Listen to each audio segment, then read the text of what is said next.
Yo, what is going on, everybody? What's good, Arkham Raider?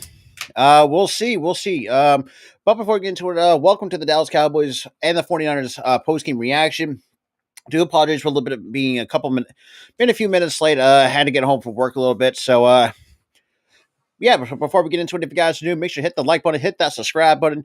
Definitely share out the content. Every little bit helps to grow the channel. And let's kind of get right into it. So, obviously, to be quite honest, not what I was expecting for the 40. I think so far, just kind of give it like one word. For me, it was just flat in terms of, but quite frankly, the 49ers just did not look as dominant as people would make them out to be, since, I had to give Dallas a bit of a credit to their defense for holding them under to 20 points.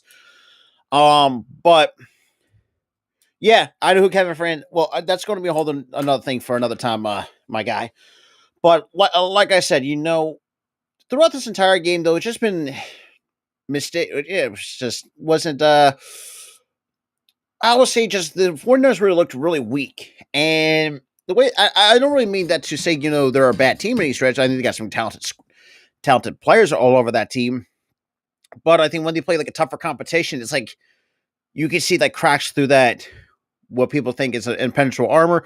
For me, I just don't think people think the 49ers are a top threat as people make them out to be, even though they played in let's be real, a below average. Yeah, I think we all did, but it was just flat for both ends, not just for the 49ers, but the Dallas Cowboys were just flat too. Like I said, bias aside, to be quite honest, I mean, there's just a lot of mistakes on the offensive end. And the reason why I say that is because, especially with the Cowboys, as soon as Pollard had that high ankle sprain, that pretty much changed everything. And because, like I said, Zeke, at this point of his career, is just known as a short down yardage, that kind of guy. And Dak ain't it for them. I mean, I've been seeing a lot of Cowboys fans say, some of them been saying that for 6 years. Yeah, and Dak, I mean, definitely showed through Dak's. I won't say Dak's armor, but Dak has, like I said, has really not been really done well in the postseason, and definitely showed once again 2 years in a row. Might I add? And if you look at last year too against the 49ers, completely wet the bed.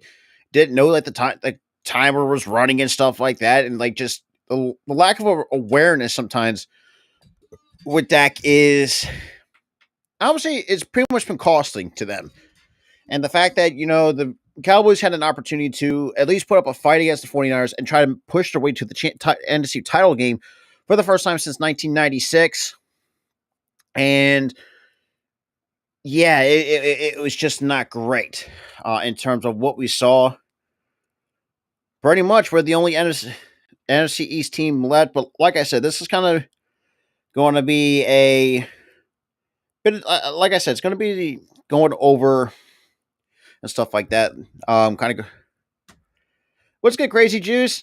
Yeah, I saw that. I saw that video. And sorry if I know I'm kind of blocking the camera a little bit. I'm trying to get my phone on the tripod so it'd be easier to kind of read your guys' comments and also looking at the what do you call it? Let's do that. All right. So looking at the stats so far, Just for the Cowboys, so Prescott went 23 for 37, 206 yards, one touchdown, and two picks. I want to go far that because to me, I think Derek Carr is a little bit of a better quarterback than Dak Prescott, and just in terms, it's just like Prescott. Like I said, it's gonna be he's a fourth round pick. Like really, no one think he was ever a superstar, and and at times, yeah, it's that's just who Prescott truly is, and quite frankly, though, it's not looking good, especially. I mean, Ezekiel Elliott pretty much the leading rusher, 10 attempts for 26 yards, 2.6 yards per carry. But Dak, 4 attempts, 22 yards, 5.5 per carry. Tony Pollard, 6 attempts, 22 yards, 3.7. Obviously, like I mentioned before, dealt with the high ankle sprain, which kind of knocked him out for I think after the first quarter, and I could be wrong, or second quarter, one of the two. And CeeDee Lamb did his thing a little bit. Just this entire Cowboys offense was just we're not on the same page. I would say against the 49ers. That's all I'm saying. And the 49ers, they're going to get a bit of a little bit of criticism. I want to say criticisms, but I will say they did what they just like us. They took care of business when we really needed to. But now there are times the only thing I will criticize the 49ers at times when you have someone like Kyle Shanahan who has this tendency to play conservative, which I think Falcons fans know better than anybody have seen this in the past. When he was with the Falcons, but Brock Purdy, and it's like Brock Purdy still did this thing, 19 for 29, 214 yards to no touchdowns, to no picks. Elijah Mitchell was pretty much the leading rusher. 14 attempts for 51 yards at a 3.6 yards per carry. McCaffrey, honestly, not the best game from McCaffrey in terms of his attempts and the yards he would normally get. But I think this is also stems to the fact that they actually play better competition because that NFC West, it's I wouldn't say it's not as bad as the AFC South or the NFC South, but it's for me it's just below average in terms of competition wise.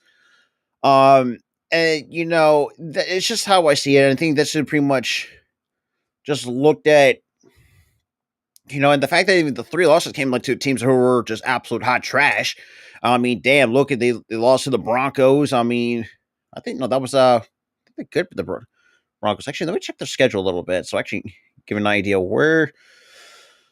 Okay, yeah, shout out to the two that's in here. Like I said, I'm not gonna go too long. But for the 49ers, though, they did finish the season 13-4. But they did sweep the Seahawks. But their losses came out against the Falcons, the Chiefs, which was to be expected because the Chiefs are a good team. Yeah, and the Broncos by a point. Probably the worst game that both teams have played just in terms of what you have saw. And, I think with the 49ers, though, it's going to be a very interesting, kind of an interesting conversation in its own right to probably could say, if Brock Purdy could be the guy going for 2023 and beyond, knowing that, yeah, I mean, it's just looking at actually, that's 3 out of the 4. And they did lose to the Bears. I completely forgot the 49ers did lose to the Bears earlier in the season. Yeah, man, lost 19-10 on the opening week.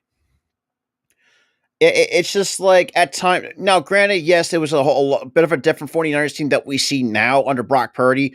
And Trey Lance, I think most people know where Trey Lance is at times. It's just I don't know. Like for me, it's just like Trey Lance is just one of those guys that's like I think he had 2 years to develop him in this system, and I won't say not give him up on just yet, but that should be like a conversation for another day because the way that the Brock Purdy has been playing as a recent, before the postseason, like that's going to be tough to really going forward, though, if you're a 49ers fan.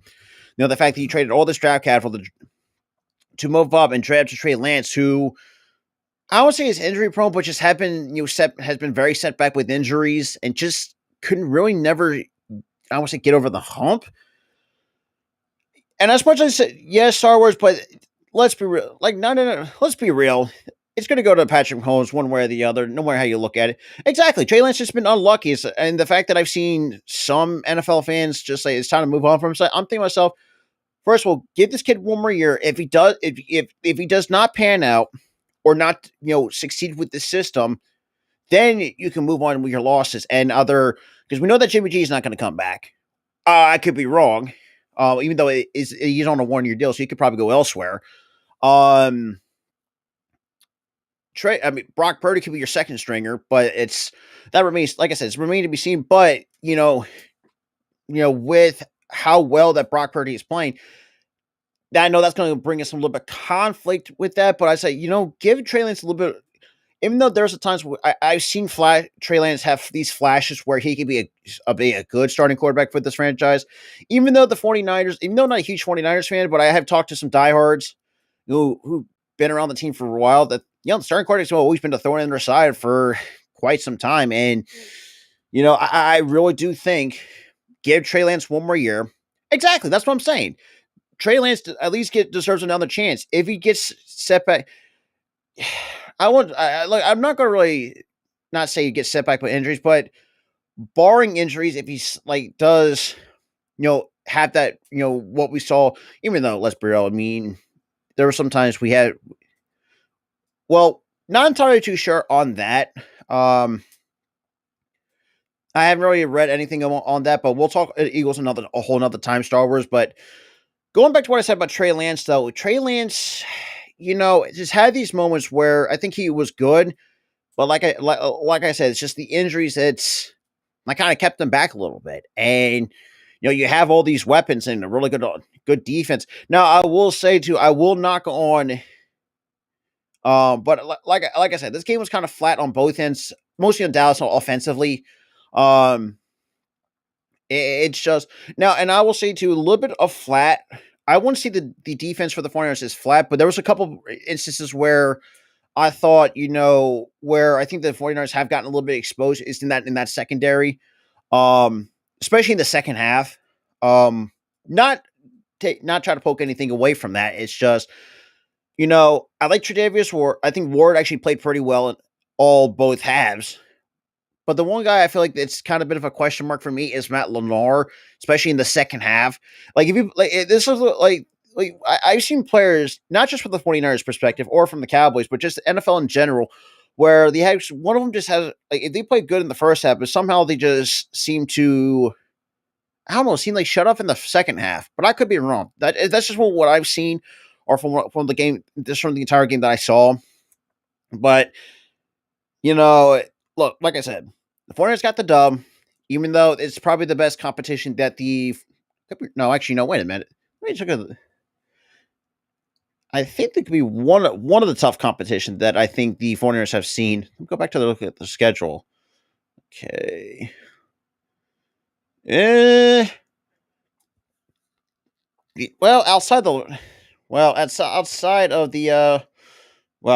Outside of week 17, only took overtime.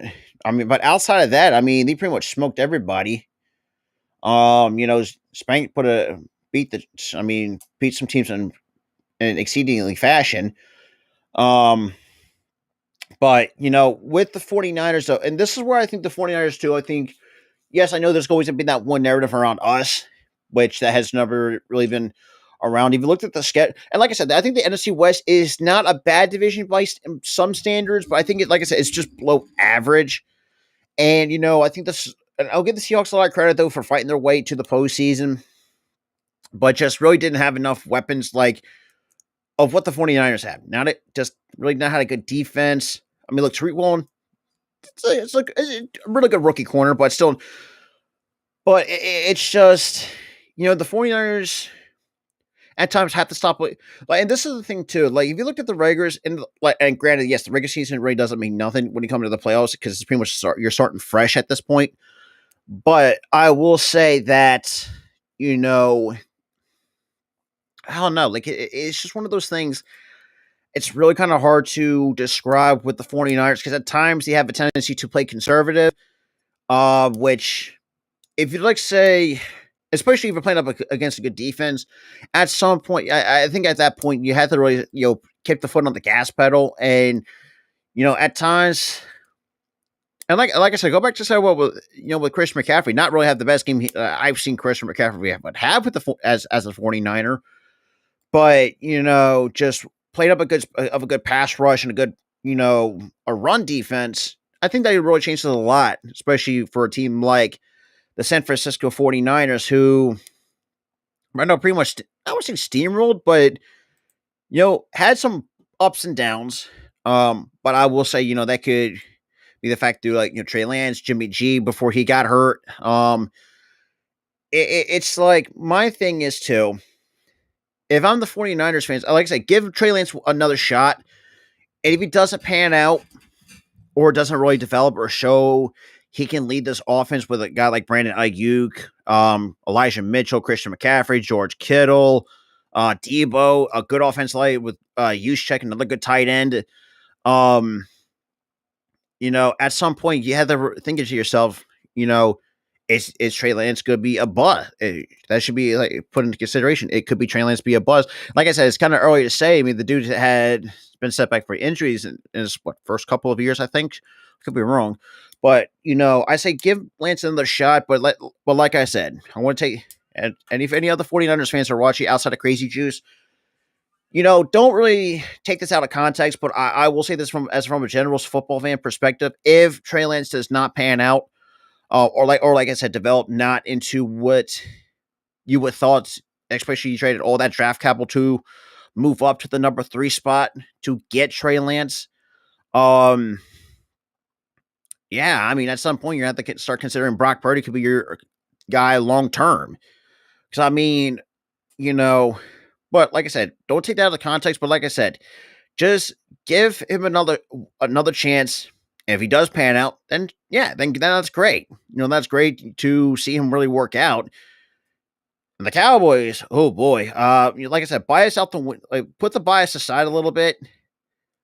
Yeah, it's yeah, I think that could be right in the pink slip for Mike McCarthy. Yeah, I think this is like 2 years in a row where Mike McCarthy has really, what's the word I'm looking for here?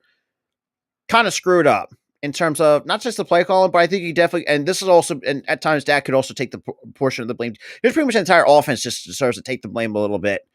Because Dak, I mean, especially in the crunch time, has not done them any justice. The fact that the dude's been a turnover machine since coming back from that thumb injury. Exactly. He just pretty much wet the bed, for lack of a better term. Like, there's really no ifs, ands, and buts about it.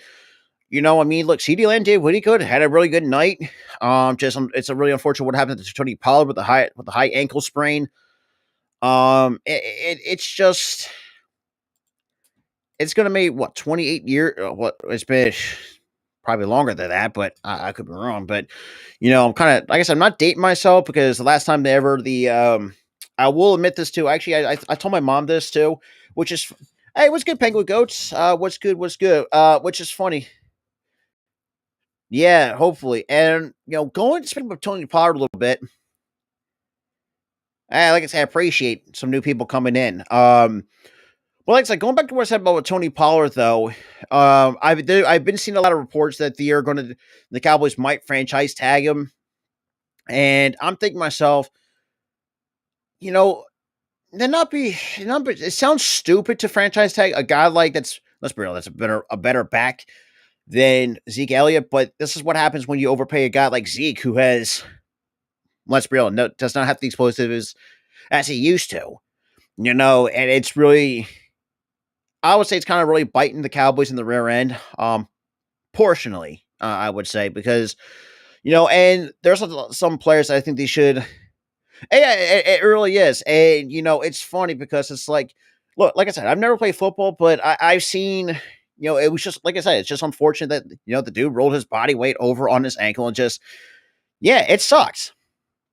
And to be quite honest, though, like I said, I mean, the fact that, he, was pretty much ruled out, it's just, that pretty much changed the complexion of, that Cowboys offense. I mean, outside of CeeDee Lamb doing his thing, I think he had like 10 catch. I think like 10 catches for over 100 plus yards.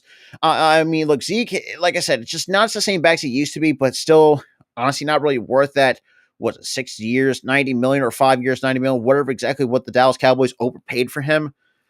But this was, like I said, this is going back to what I said about Tony Pollard might get franchise tagged, because now that's gonna. I'm not saying gonna rub some feathers a little bit, but I do think, if they really don't have, at some point they're gonna have to.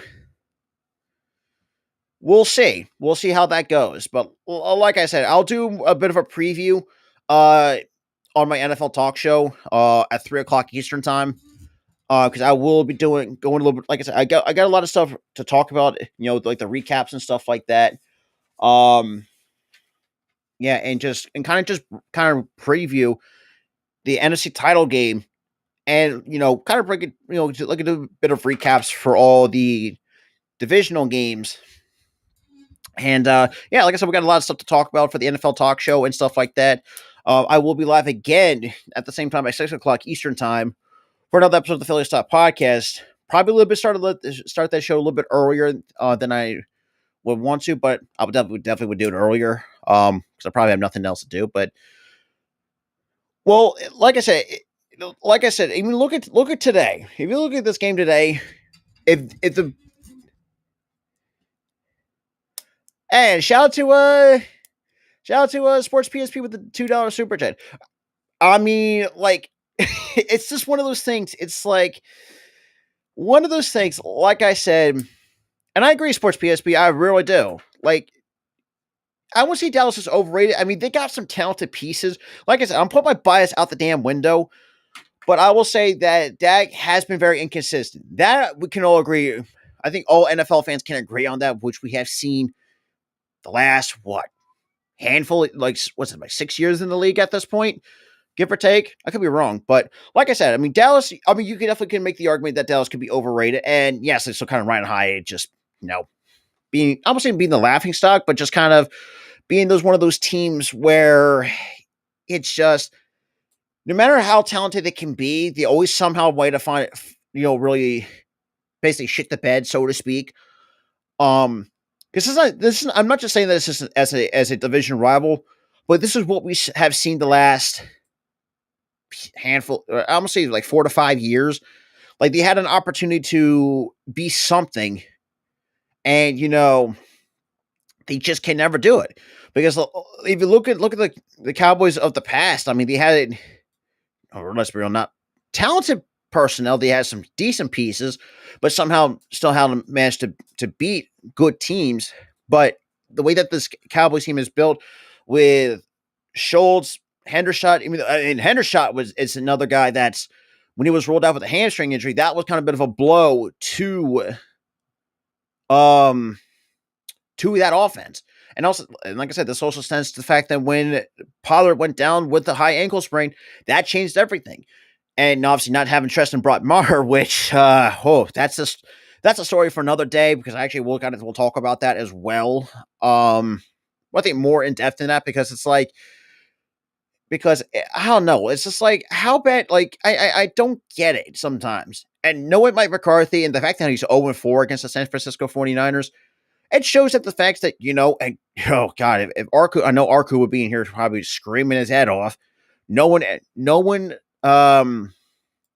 like I said, I do appreciate that as well, Sports PSP. I really do appreciate that. But like I said, it's just one of those things. At some point, like the Dallas Cowboys have to think to themselves, especially the amount of money they have. What's good, random? What is good? What is good? But like I said, I appreciate everybody that's come into the chat though. Hey, shout out to the Packers fan coming in. Yeah, absolutely. Like I said, I appreciate. Like I said, this community that I'm, me and my buddy Tyler. Once I have him on, you see him on streams a lot more. We have this as a family. No matter what fan base you're part of, if you're an Eagles fan, Vikings, whatever the case may be, look, we're all sports fans in this community. It is what it is. Like, but like I said, and going back to what I said about the Cowboys, so like you have all this money invested, like say into Dak Prescott, Ollie into Zeke Elliott. the fact that you have Tyron Smith, who at some point has to consider hanging it up.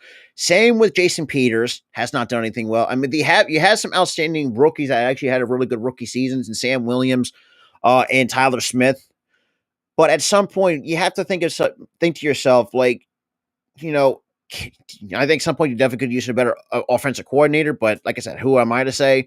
Unless you have, hopefully my buddy Ark, hopefully I know Arku's probably, like I said, could probably scream his entire head off.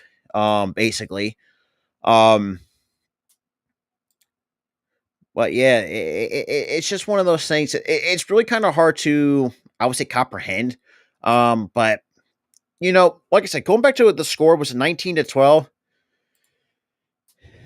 I think most people would. Well, not just, it's just sad.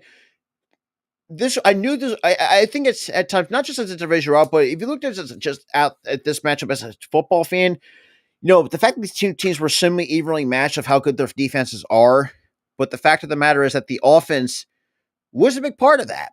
And I think obviously the 49ers offense was the better offense that came out on top. Even though, granted, yes, a score, I thought it was going to be a high scoring because you got some pretty good high offensive pieces, but knowing that you still have Mike McCarthy as a head coach, you have Kellen Moore, who, that I've been, seeing some Cowboys fans just not, I would say, not do anything. I would say, not doing that team any justice, I would say. But Dan Quinn, I think, has done a decent job as a defensive coordinator. I think he's the one who should stay.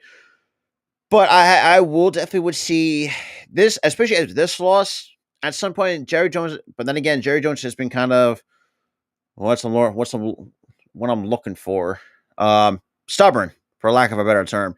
That if he still keeps Mike McCarthy for another year, that's gonna.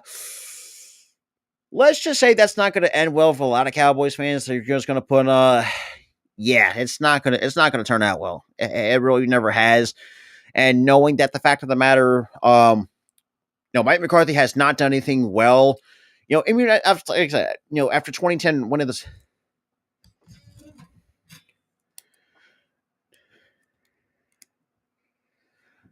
Well, we'll see about that. But I mean, first of all, they really can't get rid of Dak because they have too much money tied up in him.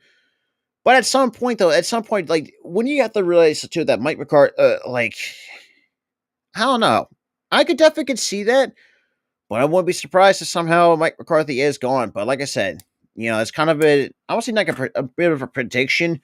I think Kellen Moore, I think, could be the odd man out. But if I'm going to be completely honest, I really do think,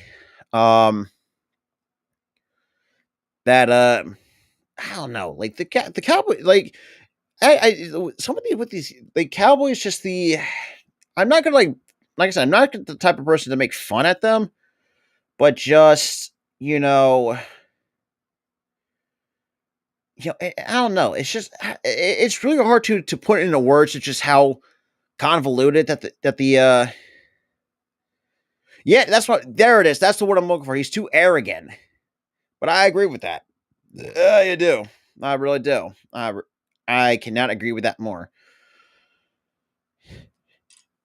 Yeah, it's like they're going to still. I don't know, but I'll talk more. I'll do more of a bit of a recap tomorrow. Well, technically today, at the time we're streaming, it's January 23rd. But I will say this before we get up out of here. And shout out to Sports PSP also becoming another channel member as well. So if you guys anyone want to be part of the channel membership, the link is down below or in the pinned comment as well. If you decide to, because we're also building up a little bit of community over there, as well. And we also got some merch shop is linked down below as well. Yeah. And I mean, if Arku was in here, Arku would exactly. I think Dak will stay the starter. I think the Cowboys. I mean, like I said, the Cowboys have too much money wrapped up into him. Knowing that they're pretty much screwed, especially with the Zeke contract and whatnot. Even that was kind of a bad idea to begin with. If I'm going to be completely honest, but I will say, God damn it, let me get my phone off this tripod. It's supposed to drive me nuts. But yeah, sorry about that. Actually, now that I think about it, well, actually, give me 1 second. I'm going to pull up actually kind of talk about a little bit too. I think Dak will. I think Dak will stay the starter for 2023, or I don't know like how long the dude's contract is. But I will say, I will. Like I said, I think that the changes do need. If you're a Cowboys fan, your team needs some upgrades because holy crap, or or find a way to restructure Zeke's contract because this is the reason why you have a hard time can't spend any money in free agency because you have a lot of money tied up into some of your players. Oh boy, it's I would say it's kind of ugly to say the least, and just alrighty. Oh, that's not it. I don't know why I'm in. Now that I think about it.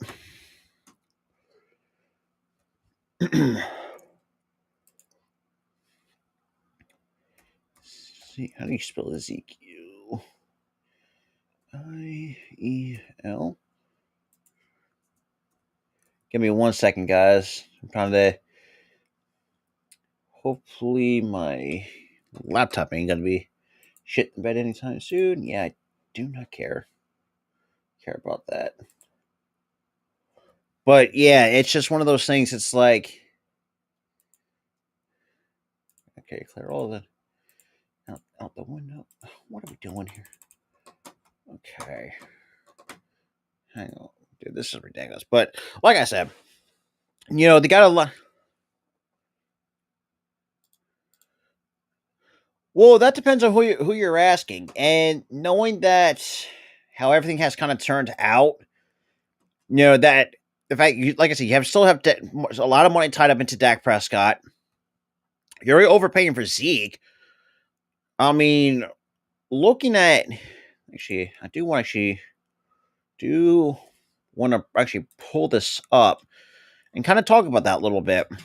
We talk about a little bit of a contract situation for the right. Well, while that gets up and going, but now that's a good question. I do not know what's going on with the Packers. Because to me, if I were the betting man, knowing that I've been seeing Rodgers could be you have a lot of some money tied up into Rodgers, and the fact you're not going to let Jordan Love, and the fact that you drafted Jordan Love, wasted a first round pick on him, and the fact you're not going to at some point you have to take into consideration, like and Rodgers is not he's going to be the same quarterback as he used to be. Knowing that Rodgers is pushing 40, your team is the Packers are a young team, and I don't think a guy like Rodgers who which have been has been I wouldn't say very heavily criticized, but haven't been criticized to blame the rookies. And yes, and I get it at one point. Yeah, I mean the rookies, but I mean you got to take it as try not to beat because you're a vet. You're probably pretty much a veteran statesman.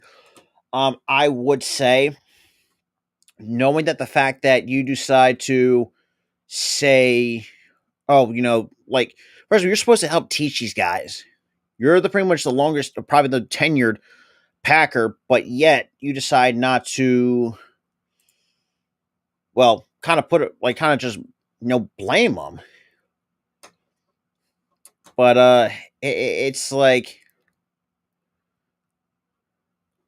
it's just oh god lord.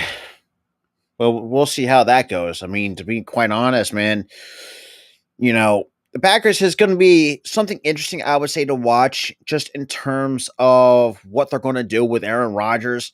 Because I do like Christian Watson. I think Christian Watson is going to be a really good receiver for years to come. So maybe Romeo Dobbs. You still got I think AJ Dillon's still a good back. Same with who else am I thinking of? I'm really drawing a blank on this man. I can't think of it at the moment. But while we have this opportunity, I don't know. That remains to be seen. Like I said, with the Packers is it's to be determined with the Packers because I don't know exactly what the direction the Packers are going in. Just because I would say it's not how I don't know. Oh damn! But to be quite honest, man, it's to be quite honest, I really do think the Packers at some point have to give an opportunity. Given they did, pay A-Rod a lot of money, and the fact that what's good, Almighty, what's good. That too. It's just with A Rod though. At some point, at some point, he's got to have to consider either moving, getting away from the Packers.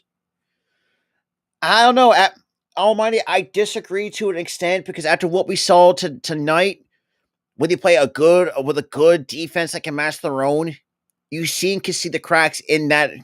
Obviously, the quote unquote impenetrable armor that is the San Francisco 49ers defense.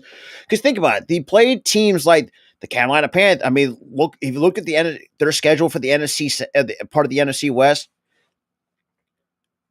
I mean, Almighty, as much as you want to troll stuff like that, but I will say this too about the Giants. I mean, they got potential to be a good team, but the fact that y'all laid an egg against us, and the fact that I've seen this part of that fan base. I mean, you don't. I think if he's production, and going back to what I said with Aaron Rodgers, the fact they have a lot of over 50 million kind of tied up into him for a guy that's, let's for his numbers, has not been great. For being a 4-time MVP and stuff like that, it's not great. It's not a good look. And I think that's over at some point too. They're going to have to get younger at the quarterback position. But the fact that they're not really high on Jordan Love, and I'm thinking to myself, what was the reason for drafting him in the first place? Because first of all, this is pretty much coming full circle. If you remember back in 2005, and that is true, at some point he has to realize to do for the benefit of the team because karma is going to come bite you in the ass. And this is basically what is happening right now. Because if you go back to 2005, they still have Brett Favre still at the top of his game. And then, they picked Aaron Rodgers. Now, that kind of bit of, kind of was the same way how everything. Yeah, exactly. And unfortunately, it's not the case. And we saw that, without Devontae Adams, the Packers ain't nothing. Or Aaron Rodgers, for that matter, I would say. But like I say, you still got Dylan. You still got, who's the other back? I'm really drawing a blank on his goddamn name. It's really drawing me. Like, that's what I'm saying. Like, this is this is why a lot of times I said, it's like if it's a good defensive game, it's going to be close. And I think this is what we expected. Now, because for me, I expect it to be a high scoring game. Aaron Jones, thank you. Because I couldn't think of his goddamn name.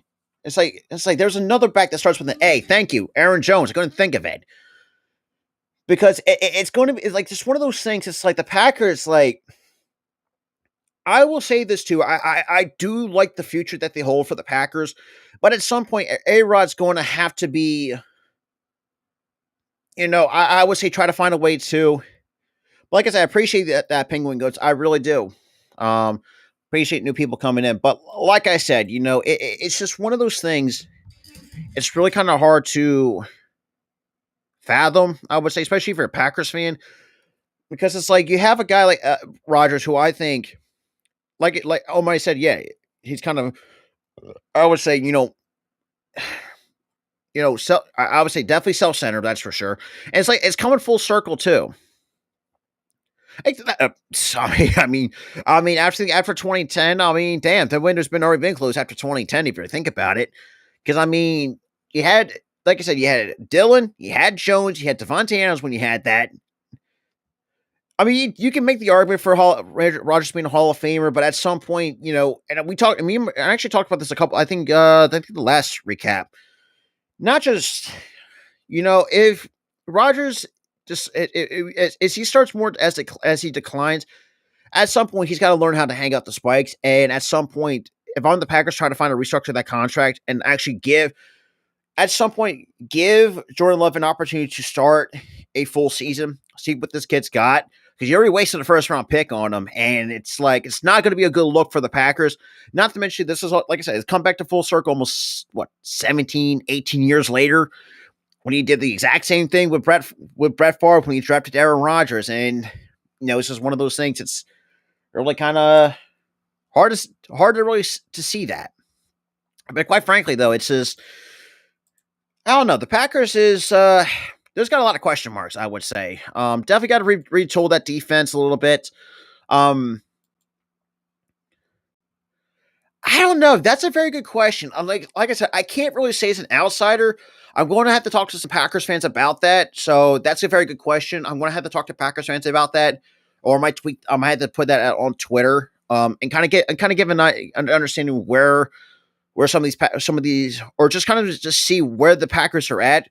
Because I don't know. Like it depends on what you think about a rebuild, though. Because you got still got some decent pieces. Like I said, Zaire Alexander.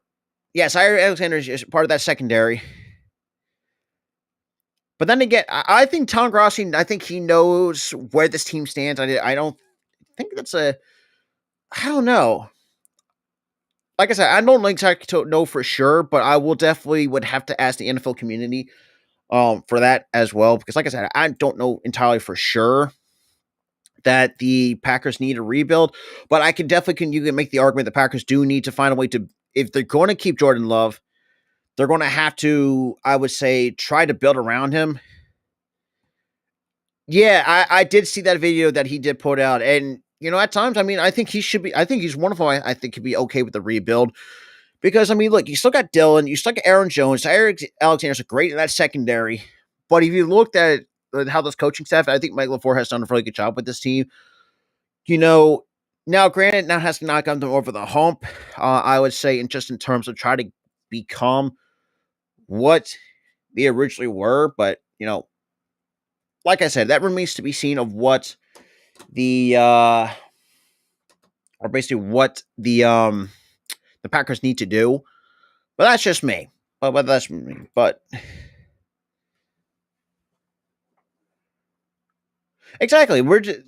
I forgot about Adrian Amos, but that's gonna be interesting. That's gonna be interesting to see. That is gonna be interesting to see. If I'm going to be completely honest. But yeah, it's that kind of community that we build or we're building over here. That's just how I just kind of wanted to build it. But with that, I'm going to head up out of here. Like I said, it was kind of fun a good bit of a recap and just kind of talking some NFL a little bit. But I want to talk more NFL football come 6:30 3 p.m. Eastern time. But I will be live early, probably around like 12 by like noon or 1 o'clock in the afternoon Eastern time. Um, for another episode of the Phillies Top Podcast, but especially with baseball season around the corner. I will say, it's something that baseball's got to have to be talked about sooner rather than later. Absolutely, Crazy Juice. Like I said, I mean, I greatly appreciate that. Absolutely. But with that being said, this is Robert from the Philly Sports Top Podcast. Everyone has the rest of the best of the night, and I am out.